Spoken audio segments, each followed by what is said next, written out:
Shalom, selamat hari Minggu Bapak Ibu Saudara yang terkasih di dalam Tuhan.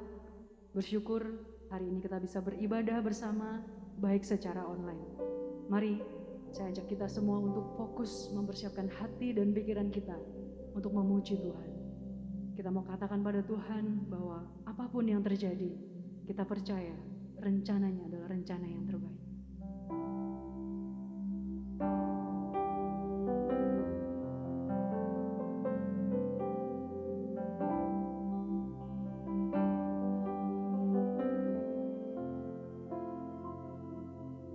Tuhan, ku percaya rencanamu indah, walau saat ini tak ku mengerti. Engkau telah berfirman, memberi masa depan, damai sejahtera, penuh harapan. Ku tahu rencanamu indah bagiku, ku tahu kehendakmu baik bagiku, ku tahu rancanganmu sempurna bagiku, ku tahu jalan-jalanmu yang terbaik bagiku.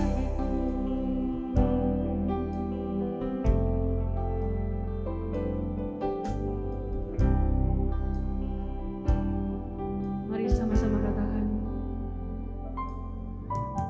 Tuhan, ku percaya rencanamu indah, walau saat ini tak ku mengerti. Engkau telah berfirman, memberi masa depan, damai sejahtera, penuh harapan. Ku tahu rencanamu indah bagiku, ku tahu kehendakmu baik bagiku, ku tahu rancanganmu sempurna bagiku, ku tahu jalan-jalanmu yang terbaik bagiku.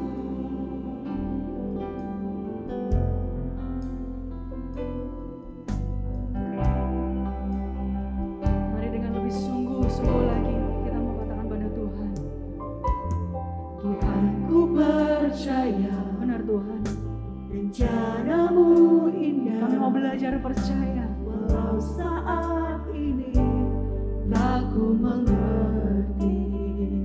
Karena Kau telah berfirman Tuhan, memberi masa depan, damai sejahtera, penuh harapan.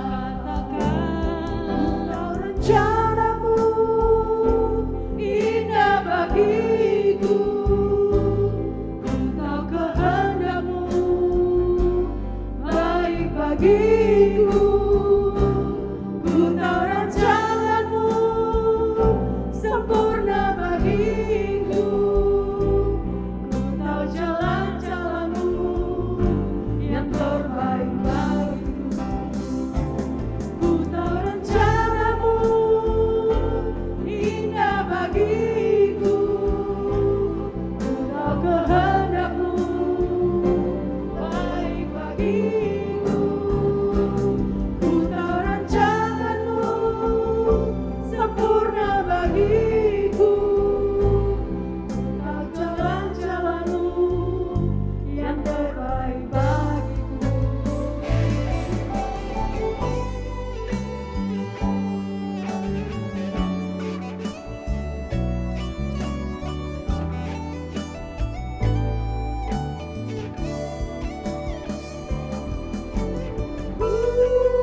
Dimanapun kau berada, dia ada di sana. Rencana kasih Tuhan, kami kasih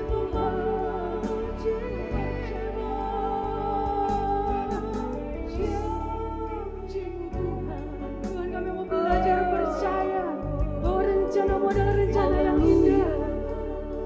Ajar kami meyakini Tuhan bahwa semua ada dalam kendali-Mu, bahwa Engkau tetap Tuhan yang berdaulat atas hidup kami.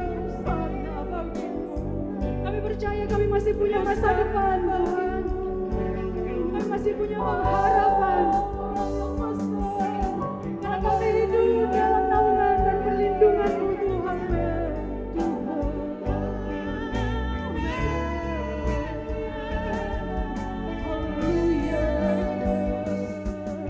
Mari belajar percaya pada hatinya. Tidaklah satu pun yang diizinkan terjadi melebihi kekuatan Tuhan. Haleluya. Kalau ada yang lagi sakit hari-hari ini, kalau ada yang sedang sakit, pegang janji Tuhan, pegang firman Tuhan, bilur-bilurnya menyembuhkan. Kalau ada yang sedang berbeban berat, minta damai sejahtera, minta kekuatan. Kalau ada yang sedang berduka karena kehilangan sanak saudara, panggil nama Tuhan, panggil. Izinkan Roh Kudus untuk menghiburmu, menguatkanmu, memelukmu.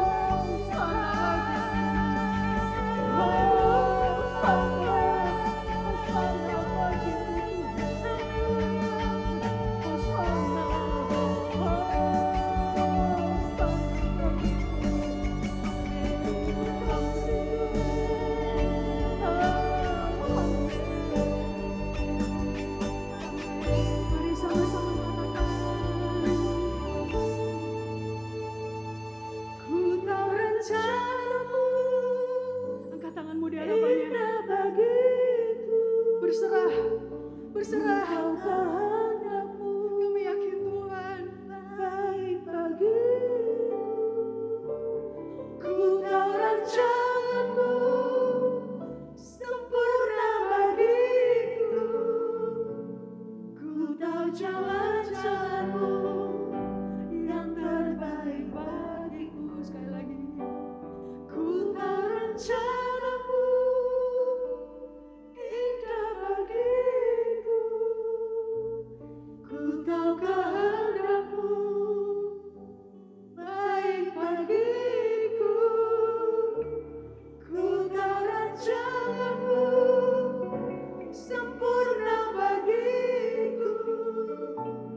Ku tahu jalan-jalanmu yang terbaik bagiku.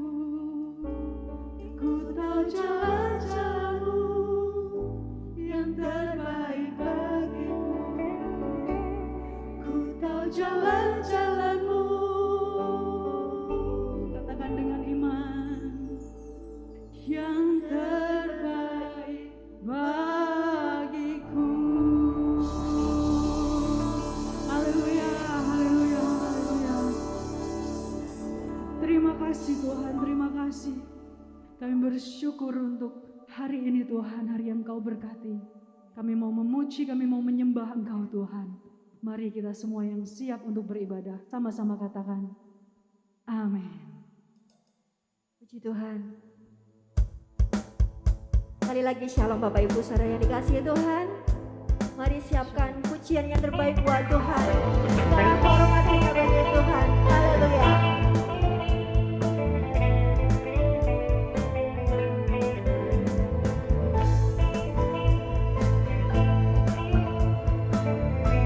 Mari sama-sama katakan.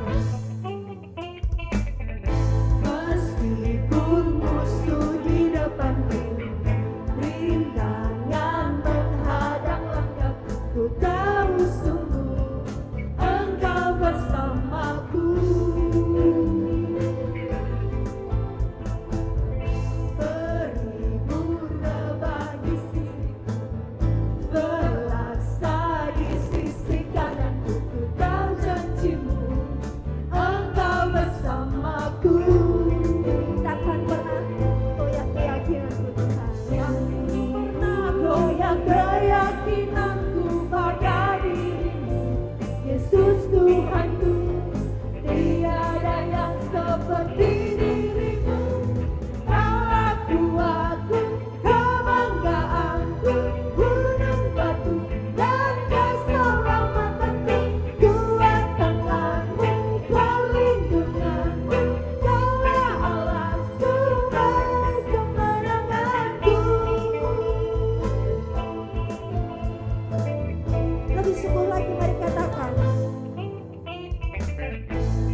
Haleluya.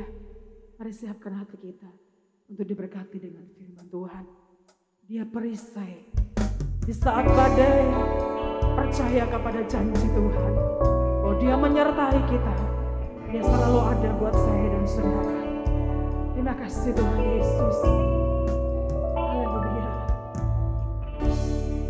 Engkaulah perisaiku saat badai hidup menerpaku. Janjimu Tuhan, janjimu di dalamku, pulihkan jiwaku, ku kan berdiri di tengah badai dalam kekuatan yang Kau berikan. Sampai kapanpun ku kan bertahan, karena Yesus selalu menopang hidupku. Amin. Terima kasih Tuhan.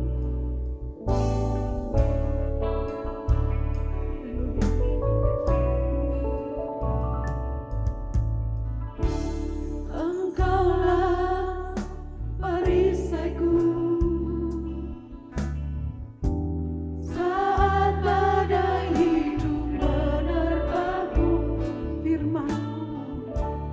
Firman-Mu di dalamku, tenangkan jiwaku, tenangkan jiwaku. Mari katakan, bukan berdiri di tengah badai dalam kekuatan yang Kau berikan. Sampai kapanpun ku kan bertahan, karena Yesus selalu menopang. Bukan bertahan dalam tekanan, dengan kekuatan yang Kau berikan. Sampai kapanpun tak tergoyahkan, karena Yesus selalu menopang hidupku. Haleluya. Mari tetap percaya kepada janji Tuhan dan berpegang kepada setiap kebenaran firman Tuhan. Amin Tuhan. Terima kasih.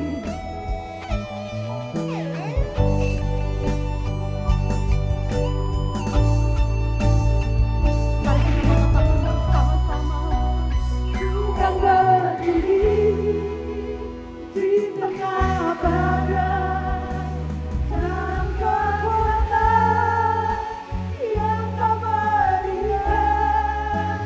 Sampai kapanpun ku kan bertahan, karena Yesus selalu menopang.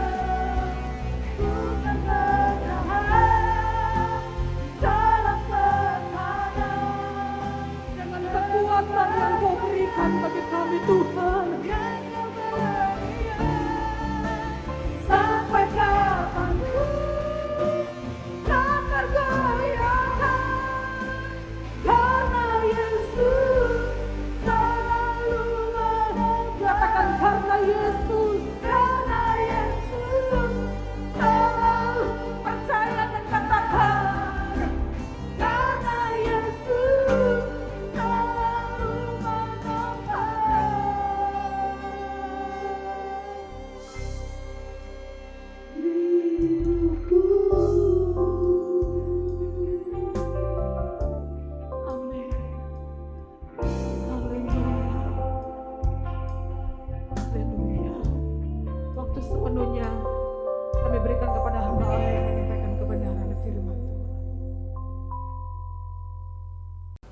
Shalom Bapak Ibu Saudara yang dikasihi Tuhan, mari kita berdoa bersama-sama.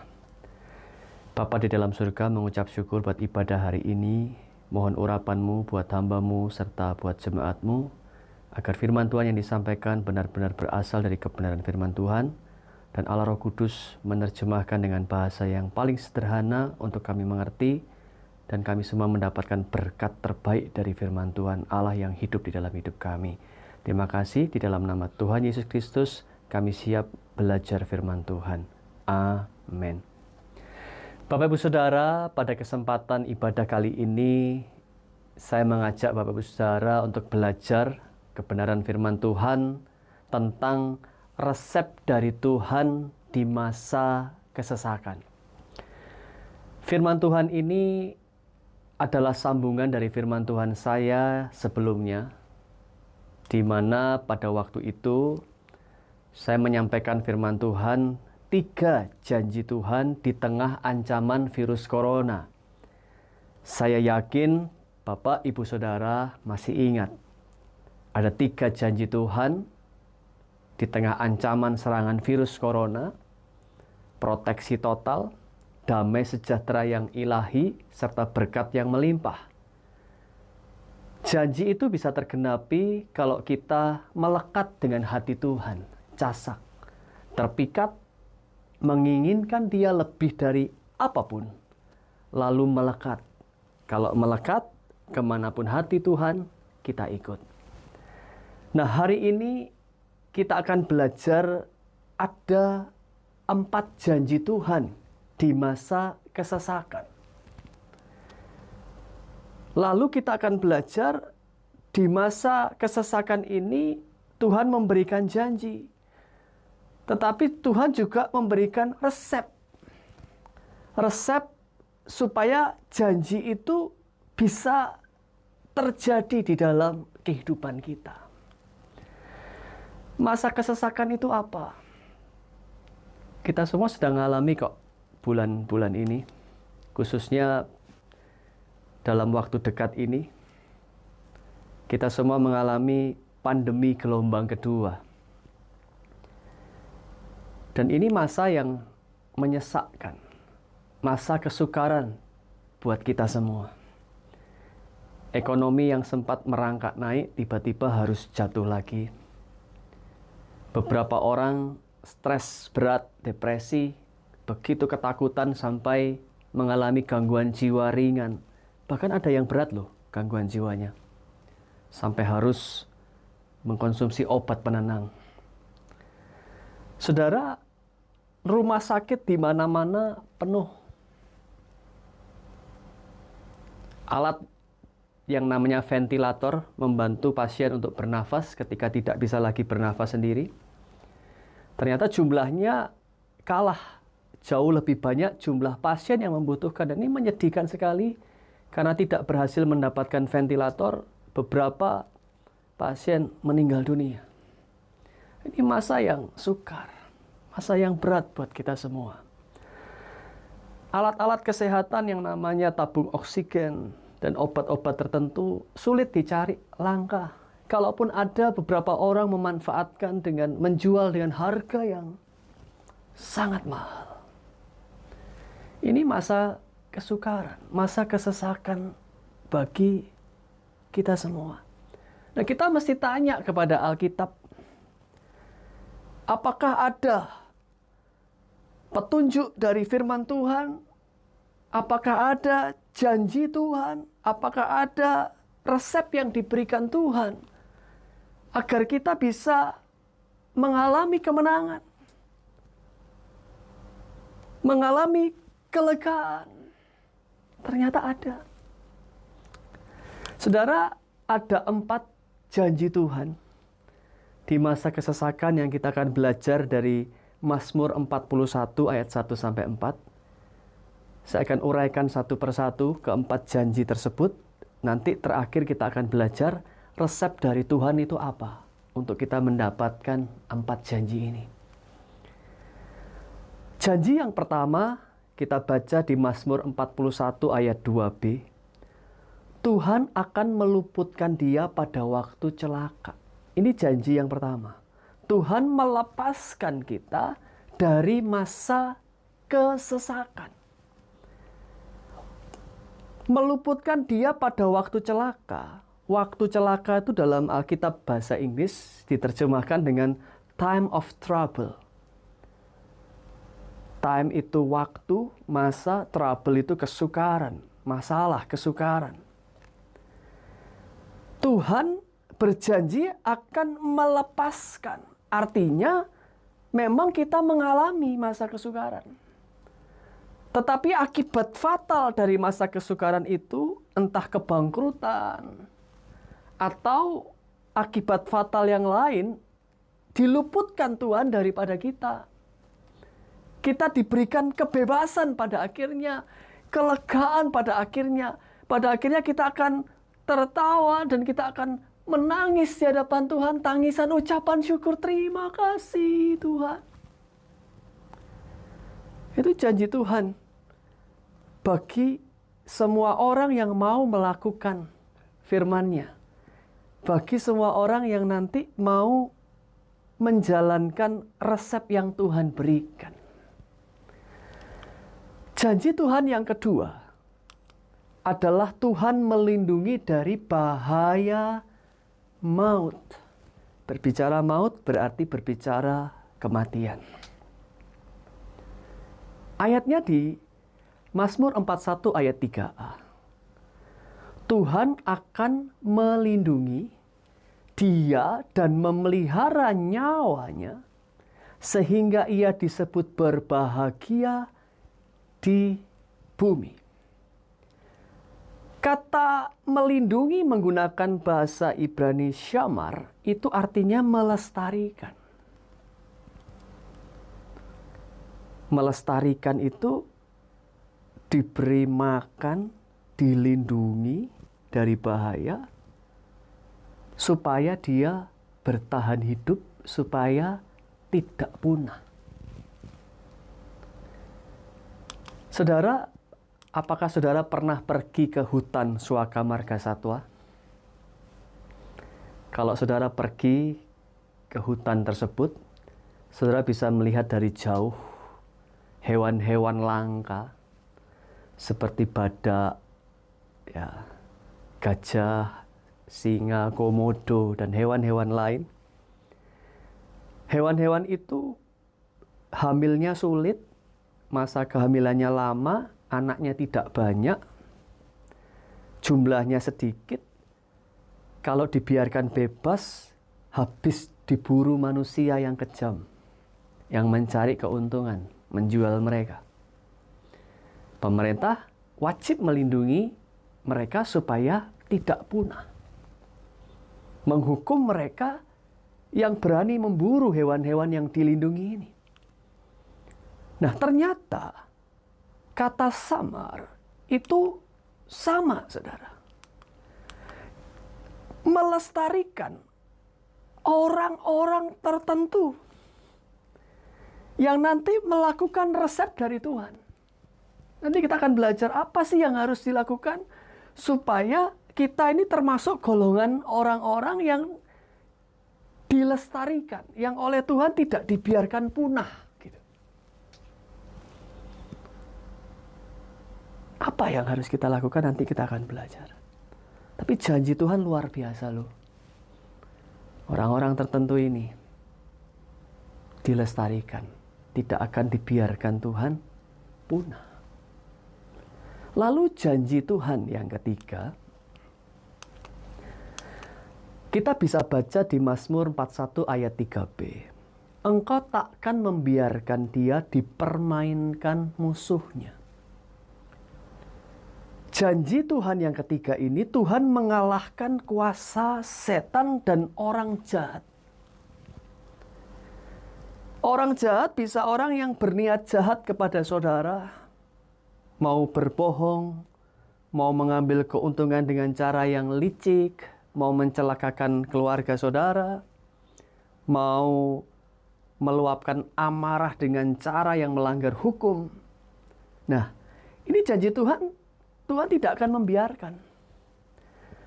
Lalu dengan peperangan pikiran, menghadapi serangan teror dari kuasa kegelapan dari setan, ayat ini berbicara konteks Allah tidak akan membiarkan kita masuk ke dalam jebakan setan, masuk dalam tangkapan setan. Allah tidak akan membiarkan kita kena depresi sampai gila, sampai mental kita rusak. Tidak.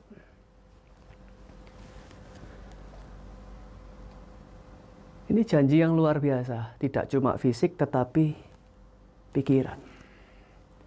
Hari-hari ini Bapak Ibu Saudara tentu dibingungkan dengan begitu banyak hoax ya, berita palsu. Dibuat dengan sangat teliti, sangat rapi, editingnya bagus, seakan-akan itu benar. Kita betul-betul harus cross-check lagi. Baru tahu ternyata, oh hoax ya. Nah, hoax-hoax yang luar biasa mirip dengan aslinya ini membuat kita bingung. Obat ini betul atau tidak? Dosisnya betul atau tidak? Cara ini betul atau tidak? Orang ini bilang gini, orang ini bilang gini. Loh ternyata kok bohong, loh ternyata kok bukan. Nah ini yang kena pikiran kita. Akhirnya diserang kekhawatiran, ketakutan, depresi.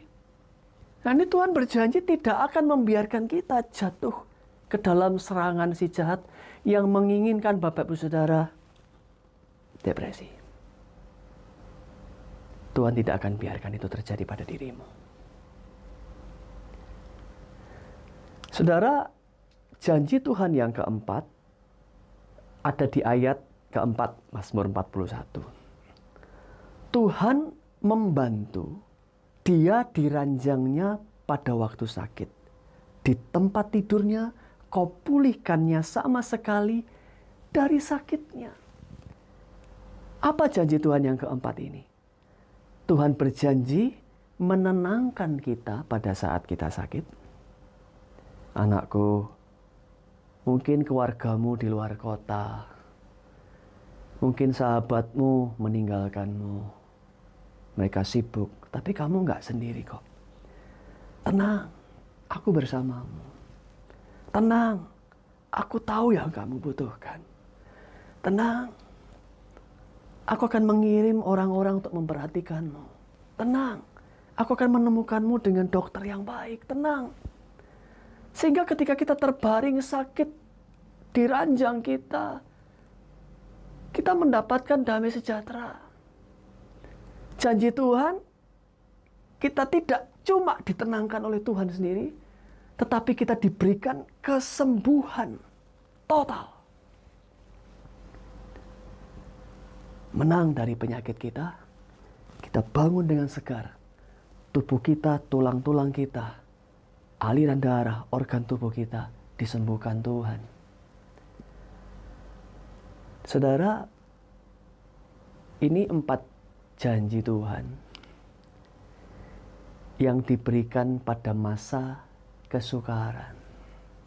Konteksnya di masa kesesakan.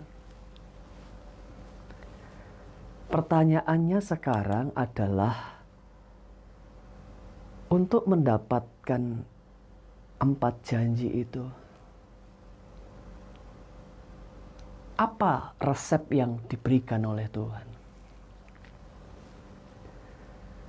Saudara, resep yang diberikan Tuhan di tengah masa kesesakan ini, kita bisa temukan di ayat 2. Berbahagialah orang yang memperhatikan orang lemah. Memperhatikan orang lemah. Ada 2 poin penting, saudara. Yang satu, orang lemah itu siapa? Lemah ini siapa? Yang disebut lemah itu apa? Apakah berdaya? Ataukah bagaimana? Lalu yang kedua, memperhatikan itu bagaimana? Apakah melihat, dilihatin gini, itu memperhatikan? Kita akan belajar. Lemah itu bagaimana, memperhatikan itu bagaimana. Yang pertama adalah lemah. Soal lemah ini dalam bahasa Ibrani dal, itu orang-orang yang miskin, lemah fisik atau mental, dan terhina. Saudara lihat, di sekitarmu ada yang miskin. Bertahan hidup dengan uang yang sangat pas-pasan atau bahkan kurang. Saudara harus bantu mereka. Ulurkan tangan. Ini kategori orang lemah yang harus saudara pahami. Pertama, orang miskin. Ini kita harus peka lihat ya. Oh, ini golongan orang miskin. Kadangkala mereka sepertinya dari luar sepertinya bukan orang miskin. Tapi sebenarnya mereka nggak punya. Cuma mereka berusaha tidak menunjukkannya kepada siapapun karena mereka malu. Nah, ini kita harus peka. Harus punya empati. Harus peka terhadap keadaannya. Yang kedua, lemah itu bisa jadi jelas-jelas dia sedang sakit. Di rumah sakit atau di rumah. Saudara mesti peka, oh ini ada kategori lemah yang kedua, ini termasuk ini orang sakit. Lemah fisiknya, ada yang sedang depresi di rumah. Betul-betul ketakutan, kelihatan sekali ini sedang lemah pikirannya. Ada yang sedang lemah pikirannya karena baru kedukaan. Keluarga yang dia cintai luar biasa meninggal dunia. Ini juga masuk kategori orang-orang yang lemah yang saudara nanti harus perhatikan dia. Yang keempat adalah orang-orang yang terhina. Istilah dibully ya, keren. Ya, trending di anak-anak muda, dibully itu dipojokkan, dihina-hina, disindir-sindir, diperlakukan dengan tidak hormat, kadang dilecehkan. Ini Bapak Ibu Saudara, terutama anak-anak muda yang kenal teman-temannya yang diasingkan, yang dikucilkan, ya, dibully, ini pasti peka. Oh, ini perlu dibantu ini. Ya. Saudara, ini mari belajar lebih dahulu kategori orang lemah ini ya. Karena nanti ini yang Tuhan lihat, apakah kita menolong mereka. Tuhan tidak melihat berapa banyak jumlah hartamu, gelarmu, ide-ide jeniusmu, berapa banyak jumlah followersmu di sosial media. Tidak. Tuhan melihat berapa banyak bekas lukamu. Bekas luka itu maksudnya apa? Bukan bekas luka fisik. Tetapi saat saudara sudah nabung, punya uang, untuk sebuah kebutuhan, misalnya handphone saudara sudah rusak, layarnya sudah retak-retak, sudah nabung, mau beli. Ini kebutuhan. Tapi ada keluarga atau sahabat yang tiba-tiba jatuh sakit. Nggak bisa bayar. Saudara, utamakan kebutuhan mereka. Ya sudahlah. Itu luka loh saudara. Berkorban uang. Ketika saudara sibuk bekerja, saudara sendiri sedang nggak enak badan, sedang stres dengan pekerjaan yang bertumpuk-tumpuk. Lalu ada seseorang yang berduka, saudara harus menemani dia. Ada seseorang yang sedang sakit di rumah sakit, tidak ada yang menjaga dia. Saudara diminta menolong, merawat dia. Itu menimbulkan luka. Saudara. Karena kadangkala saat kita niatnya baik, kita sudah korban, masih ada yang salah paham. Sampai gemes gitu rasanya. Itu menimbulkan luka. Aduh, aku ini sudah bantu loh, sudah berkorban loh. Kok malah aku dikira yang enggak seperti ini. Nah, itu luka. Nah, pengorbananmu yang menimbulkan luka gores itu bekas-bekasnya itu yang dilihat oleh Tuhan. Oh, ini kalau hatinya penuh dengan bekas goresan-goresan ini berarti dia banyak berkorban. Dia banyak menolong orang lain. Dia banyak menghabiskan waktu, tenaga, pikiran, uang untuk orang lain. Dan orang-orang ini memahami betul, peka, empati terhadap sekelilingnya, orang-orang yang lemah di sekitarnya. Saudara, yang kedua, ketika saudara melihat orang yang kedukaan, saudara, itu kita mesti peka bagaimana cara menolong mereka. Beberapa waktu yang lalu, sudah lama sekali, lebih dari 10 tahun, ada teman saya kedukaan, meninggal dunia pasangannya. Saya datang. Saya tidak banyak bicara. Saya lihat prosesnya, saya nangis. Lalu saya pulang. Sempat ketemu sebentar dengan teman saya ini. Beberapa bulan kemudian dia telepon. Dia bilang, "Roni, terima kasih. Beberapa bulan yang lalu kamu sangat menolongku." Saya heran, saya tanya, "Menolong apa ya?" Aku loh tidak bicara apa-apa. Ya justru itu. Banyak yang datang itu, aduh cerewet sekali. Kamu yang kuat ya, jangan terus-terusan berduka ya. Tuhan kasih kekuatan. Ya betul, kata-kata penghiburan itu kadang dibutuhkan. Tetapi dalam masa kedukaan yang puncak, itu orang yang sedang berduka tidak butuh, saudara. Teman saya bilang, tuh omongan mereka tuh banyak sekali, itu seperti suara lebah yang nging-nging. Aku nggak ngerti mereka ngomong apa. Sampai dalam hati teman saya bilang, cepet pulang. Dia nggak tahan dengar orang tuh ngomong banyak. Tapi ketika kamu datang, Ron, kamu nggak banyak bicara, kamu cuma nangis. Dan diam aja sampai akhirnya aku yang buka mulut ngomong. Dan kamu juga tidak banyak menimpali. Kamu juga cuma nangis dan bilang, aku ikut berduka. Dan ketika kamu diam dan aku terus yang cerita, waktunya kamu pamit pulang, aku justru merasa aku kepengen orang seperti ini loh, yang bisa tidak banyak ngomong, yang mau dengerin. Dan itu sesuai dengan prinsip firman Tuhan di Ayub 2 ayat 13. Ketika Ayub kehilangan anak-anaknya dalam musibah luar biasa mati, sahabat-sahabat Ayub datang dan duduk bersama Ayub di tanah 7 hari 7 malam. Mereka tidak bicara apapun karena Ayub sangat berduka. Ini prinsip yang saudara harus pegang. Saat saudara menolong seseorang yang sedang berduka, jangan banyak bicara. Nah saudara, saya berharap sampai di bagian pertama ini saudara sudah memahami orang yang lemah itu yang seperti apa. Lalu di bagian akhir firman Tuhan ini, kata memperhatikan. Sebenarnya memperhatikan itu yang seperti apa? Bukan cuma lihatin aja saudara. Bukan. Kata sakal dalam bahasa Ibrani ini berarti empati, mempertimbangkan dan memberi perhatian. Ini menarik, saudara.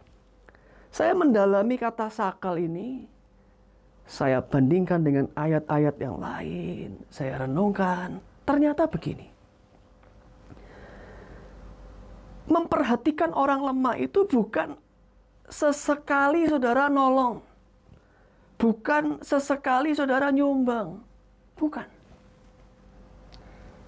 Kalau sesekali saudara menolong, sesekali saudara menyumbang, itu seperti saudara akan begini, loh aku pernah loh di sebuah minimarket kasirnya bilang, "Pak, ini lebih 200 rupiah, boleh nggak didonasikan?" "Oh boleh, silahkan." Sudah pernah, nggak gitu. Ternyata kata sakal ini, empati itu kita miliki. Perasaan empati yang terus-menerus ada, mengalir di hati kita. Dan itu membuat kita terus-menerus setiap hari mempertimbangkan orang-orang miskin, orang-orang lemah, orang-orang terhina. Setiap hari menjadi gaya hidup. Akhirnya kita membuat pertimbangan khusus, membuat perencanaan, saudara bikin budget. Untuk keuanganmu, saudara sisihkan setiap bulan, wajib ini aku memang sisihkan untuk membantu, memperhatikan mereka yang miskin, yang lemah. Bukan sesekali, tetapi menjadi prioritas dalam hidup kita, menjadi bagian dalam hidup kita. Memang kita budgetkan, memang kita anggarkan. Saudara tidak hanya menganggarkan uang. Saudara tahu kapan waktunya saudara harus memberikan waktu saudara buat orang-orang seperti ini. Mungkin lewat chat, mungkin lewat telepon. Saudara waktu saudara atur sedemikian rupa sehingga itu menjadi salah satu prioritas saudara. Ini yang disebut dengan sakal, memperhatikan. Sampai di sini saya berharap saudara memahami apa itu sakal, apa itu memperhatikan. Saudara, saya bersuka cita karena jemaat GUP Kediri semakin lama semakin belajar berani memberi di dalam kekurangan, di dalam keadaan apapun. Dari pembangunan gereja, menyumbang untuk acara-acara khusus, menyumbang untuk yatim piatu, panti jompo, juga fasilitas gereja, laptop, dan sebagainya. Dan terakhir, ketika kampung kemasan kena COVID, mereka harus di lockdown, mereka nggak boleh keluar rumah, nggak boleh kerja, jemaat urunan. Terkumpul dana yang lumayan besar. Saya bergembira, saya bersyukur, Tuhan terima kasih. Ada yang terlibat menyumbang uang, ada yang menyumbang beras, ada yang menyumbang vitamin, ada yang menyumbang obat, ada yang bela-belain bangun pagi buta untuk masak. Dari malam sudah ngirisi bumbu dan sayur dan daging. Masak. Ada yang mau repot, bikin itu semua kemasannya, masukin, datang ke tempat, bagi-bagi, kerjasama dengan pihak yang berwajib. Saudara, itu hal yang luar biasa yang harus menjadi gaya hidup kita. Mari saudara, Bapak Ibu Saudara yang kena foto atau tidak kena foto, Tuhan melihat saudara loh. Apa yang saudara lakukan itu, Tuhan catat, Tuhan ingat. Amsal 19 ayat 17, siapa yang menaruh belas kasihan kepada orang lemah, memiutangi Tuhan yang akan membalas perbuatannya. Bapak Ibu Saudara, di akhir firman Tuhan ini, saya mengajak Bapak Ibu Saudara untuk merenungkan satu hal yang sangat penting ini. Saudara, kalau saudara pergi ke dokter karena saudara sakit, saudara mungkin hanya tahu namanya dia dari rekomendasi orang atau internet. Tapi saudara nggak pernah benar-benar tahu kemampuannya dia. Tapi saudara datang, bersedia antri, saudara kemudian diberikan resep yang saudara tidak tahu isinya apa, bahkan baca resepnya kan saudara nggak bisa. Saudara nggak tahu itu efeknya ke tubuh saudara apa. Lalu saudara bawa ke apotek. Yang apotekernya saudara juga nggak kenal, juga nggak ngerti kemampuannya. Dia yang racikkan obat itu, saudara juga nggak tahu itu betul-betul 10 gram atau kebablas sedikit 11 gram. Tapi saudara kemudian bersedia membayar. Saudara pulang bawa obat itu, baca aturan pakainya, saudara bersedia minum obat dari dokter yang saudara tidak benar-benar kenal, dari apoteker yang saudara tidak benar-benar tahu kemampuannya. Kenapa? Kenapa saudara bersedia meminumnya? Karena saudara percaya. Itu dokter yang saudara tidak benar-benar tahu. Tapi berbeda dengan Allah kita. Saudara, Tuhan kita sangat dekat loh dengan hidup kita. Kita sudah belajar firman Tuhan bertahun-tahun. Kita mengenal Dia sedikit demi sedikit. Tidak sedemikian asing seperti dokter dan apoteker itu, tidak. Kita sudah banyak tahu tentang firman Tuhan. Bagaimana Tuhan menolong kita, menggenapi janjinya, memberkati kita. Allah yang hidup, di mana kita menaruh iman percaya kita. Nah, Allah yang hidup ini loh, sekarang memberikan resepnya kepada kita. Saudara kan mau menang dari masa kesukaran ini, masa kesesakan ini. Dan Allah berjanji memberikan berkat-berkat-Nya, diberikanlah resep. Saya mengajak saudara, ayo lakukan. Kalau obat dari dokter saudara telan, maka resep firman Tuhan saudara harus lakukan. Allah kita, Allah yang hidup, kita sudah mengenal Dia, dan Dia kemampuannya tidak perlu diragukan. Mari untuk mendapatkan janji Tuhan melepaskan kita dari kesesakan, melindungi kita dari bahaya maut, untuk supaya Allah mengalahkan kuasa jahat dan mencegah orang-orang yang berniat jahat pada kita. Dan bagaimana Allah menyembuhkan sakit penyakit kita. Mari kita lakukan resep itu. Perhatikanlah sakal orang-orang yang lemah, orang miskin, lemah, dan terhina. Jadikan itu sebagai gaya hidup, cara kita hidup, bukan sesekali, tetapi masuk dalam perencanaan kita, menjadi prioritas hidup kita. Oh, aku akan menyediakan waktu dan dana untuk memperhatikan orang-orang lemah. Saya berharap saudara mulai belajar lebih serius lagi di akhir zaman ini, dan Roh Kudus memberi kekuatan kita untuk melangkah. Shalom, Tuhan Yesus memberkati. Bapak Ibu Saudara, mari kita berdoa menutup firman Tuhan. Bapa di dalam surga, terima kasih buat firman-Mu pada hari ini. Ajar kami untuk rendah hati dan belajar percaya bahwa resep yang Tuhan berikan kalau kami kerjakan, maka janji Tuhan akan digenapi di dalam kehidupan kami.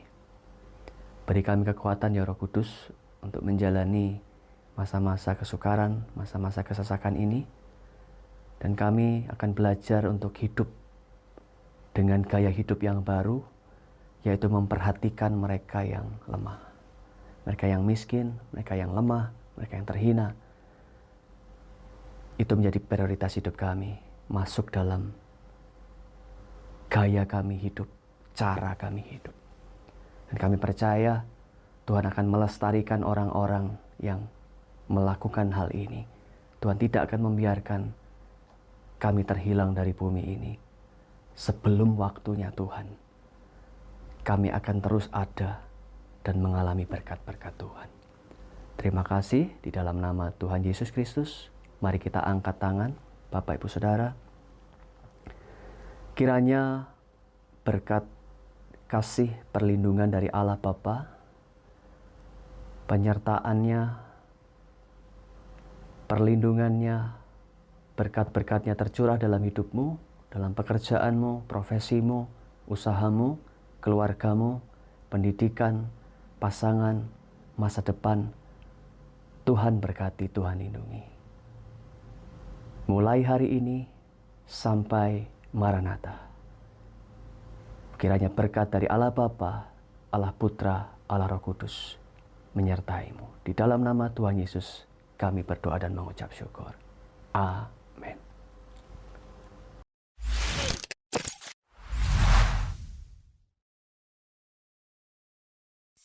Shalom Bapak Ibu Saudara sekalian. Puji Tuhan kita bisa bertemu di dalam ibadah raya hari ini, meski hanya secara online. Kita patut bersyukur kepada Tuhan atas penyertaannya yang luar biasa di dalam kehidupan kita. Melalui video ini, saya akan menyampaikan pengumuman mengenai kegiatan gereja selama sepekan ke depan.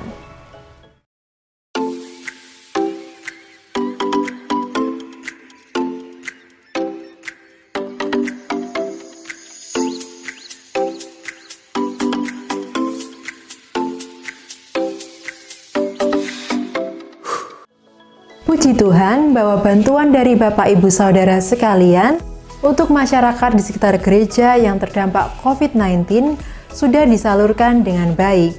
Berikut ini adalah dokumentasinya.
sukacita kami juga mengabarkan bahwa pertanggal 13 Juli 2021, saudara-saudara kita tersebut telah selesai menjalani isolasi mandiri. Berikut ini adalah video dari perwakilan penduduk yang ada di sana. Selamat sore. Saya selaku Ketua RT 4 RW 1 Kelurahan Kemasan mengucapkan banyak-banyak terima kasih atas bantuan yang selama ini diberikan kepada warga kami, dan saya kira bantuan ini sangat bermanfaat sekali selama kami semua di lockdown. Dan untuk itu kami mengucapkan terima kasih kepada Bapak Gembala beserta majelis-majelisnya dan seluruh jemaat GUP. Dan semoga gereja GUP selalu diberkati mulai hari ini dan sampai selama-lamanya. Terima kasih GUP. Tuhan memberkati. Amin. Terima kasih GUP. Terima kasih atas kerjasama seluruh jemaat dan aktivis yang sudah ambil bagian, sehingga kita bisa menjadi berkat bagi sesama. Tuhan Yesus memberkati.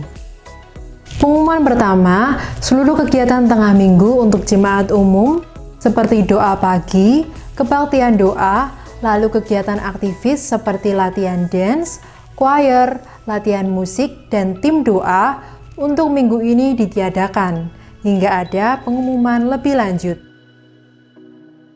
Untuk itu, kami menghimbau agar Anda tetap berdoa, baik secara pribadi maupun bersama keluarga di rumah, atau dengan anggota perak melalui aplikasi Zoom.